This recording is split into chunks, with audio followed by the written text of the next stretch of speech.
Morning ladies, it's me. Sorry I've not been around for a few days. I've been quite, not busy, but I've been homeschooling. That's been quite interesting.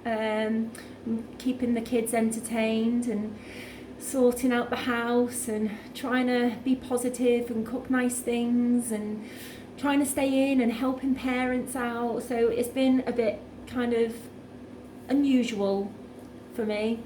I'm not used to staying in all the time, so it's been a bit of a struggle, but I'm getting there now. It's just so different and so hard and so out of the ordinary for most of us. But we're all well, and I hope you're all well too. And yeah, just hope that we're all staying safe and looking after our families, and yeah, that's all we can do really. But I just thought I'd come back on and do a bit of a recap. So last time, my last video was on how to shampoo your hair extensions, and just to kind of get the longevity out of your hair extensions while all this craziness is going on. And obviously you can't get into the salon to see me, and I know some of you are going to be really overdue, but unfortunately there's absolutely nothing that any of us can do about it. So I just hope that my videos are helping you guys just to remember the best things to do with your hair extensions and just how to keep them going for that little bit longer. I know this is so wrong, but we all have to just carry on. And you know, I know some of you are, like I said, going to be due, and you're going to be really overdue, so you're really going to have to make sure that you're separating each hair extension properly, using your brush properly, washing them as much as you can, and making sure that they're oil free and using all the right products on them and not putting too much heat on them. I'm sorry if it sounds like I'm droning on, but I just really want to help everybody just get the best and the most out of their hair extensions while we're going through this uncertain time. So today I'm going to just go speak to you about the drying the hair, styling it, applying product to your hair. So when you've washed your hair and you've towel dried it, I normally use one of these. It's like a tangle teaser. This is an Alpha Italia detangling brush. If you can see through the plastic there, the bristles aren't like a normal comb, so these are really good for using on your hair extensions when your hair's wet. You can just literally just brush over it, straight over the bonds, without pulling any of your extensions out, whereas you can't really do that when you just use a normal comb. I don't normally recommend using the Denman brush while your hair is soaking wet, just because brushing your hair is quite bad when it's wet. But the tangle teasers are just like using a comb, but it's safer for using on your hair extensions because you won't pull them out.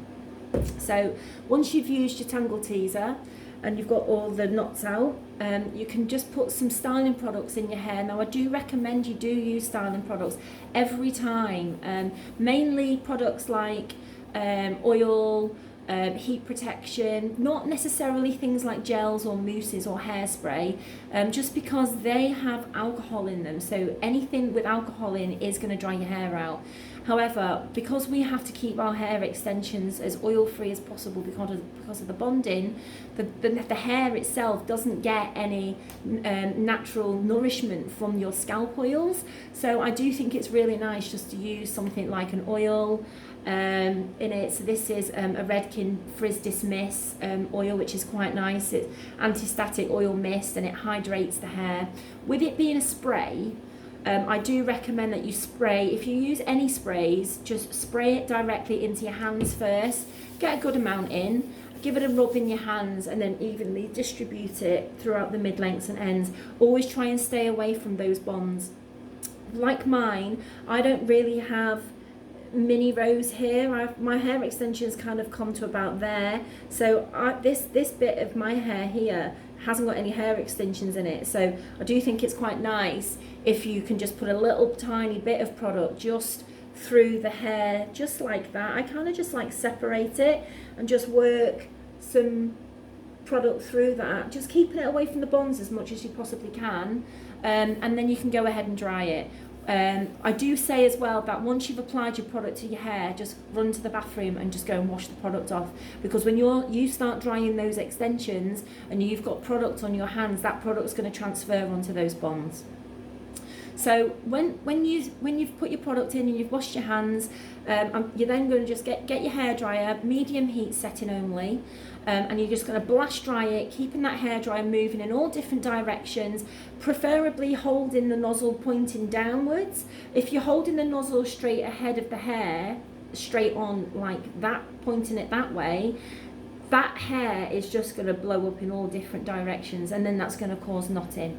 So you want to be holding your hairdryer pointing downwards all the time, keeping that moving all the time as well. Never hold it in one spot for too long. Generally when I get to about 50% dry, I'll then go in and I'll blow dry my fringe out. If any of you don't have a front bit or a fringe, I just like to do this because this bit here, my own hair, won't take long to dry. So by the time I've blast dried my hair extensions all over, that will be like a frizzy mess. And it'll be curling up everywhere. So I just quickly dry the front bit and then I go back in and I dry the rest of it.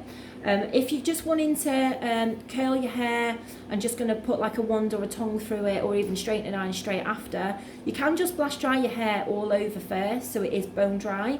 While you're doing that, every now and again, I do find it easier to get your Denman hairbrush and just brush that hair through, and what that does is it separates the strands for you to then go back in with the hairdryer and just blast it all over again, and keep on repeating that as well until it is practically bone dry.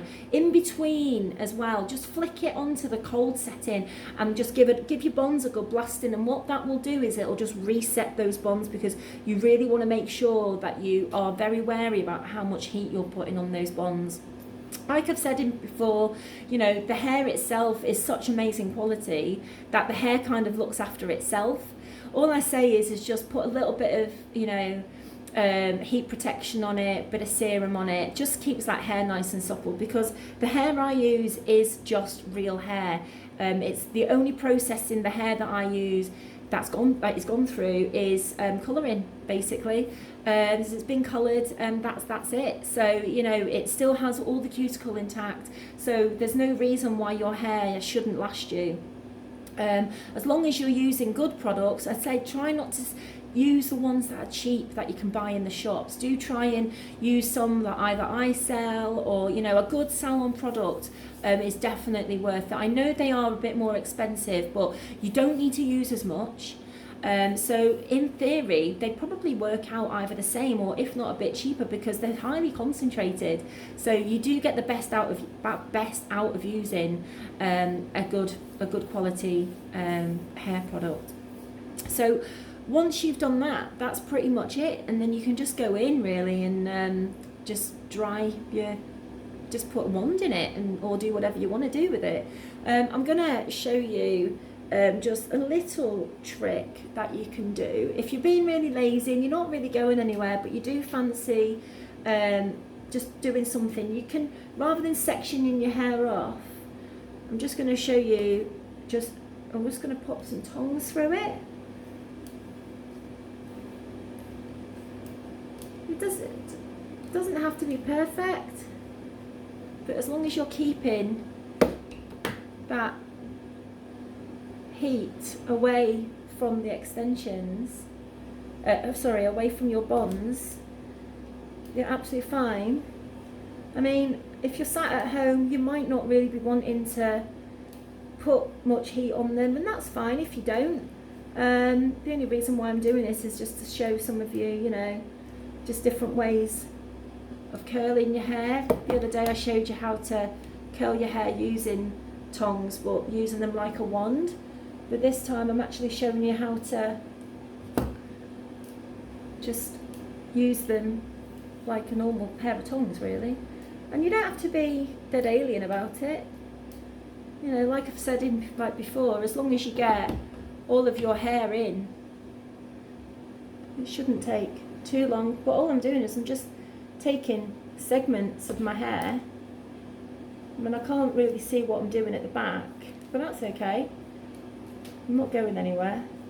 Nobody's going to see the back of my head, only my family.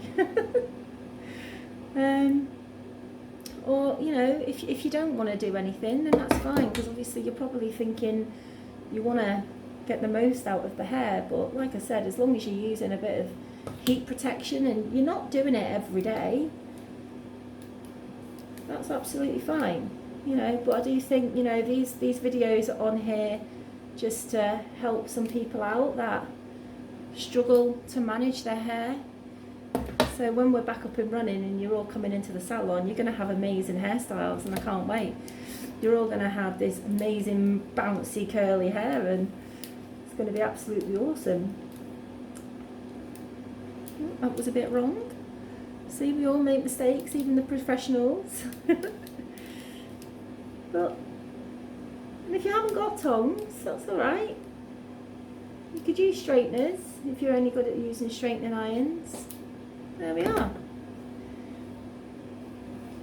Excuse the face, I've not got no makeup on, but there's something about having curl in your hair. I definitely think it just lifts everything. It just makes you feel a little bit more glam in this glum time that we're all going through, and just makes you forget about all the rubbish stuff that's going on. But yeah, I hope I've not bored you all.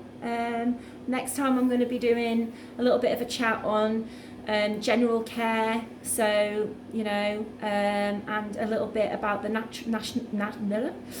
natural hair shedding process, which most of you know. But yeah, have a lovely day, and hope you like my video. Sorry again if I've babbled on again, and if you could really subscribe to my YouTube channel, that'll be much appreciated. The more followers I have on there, the better.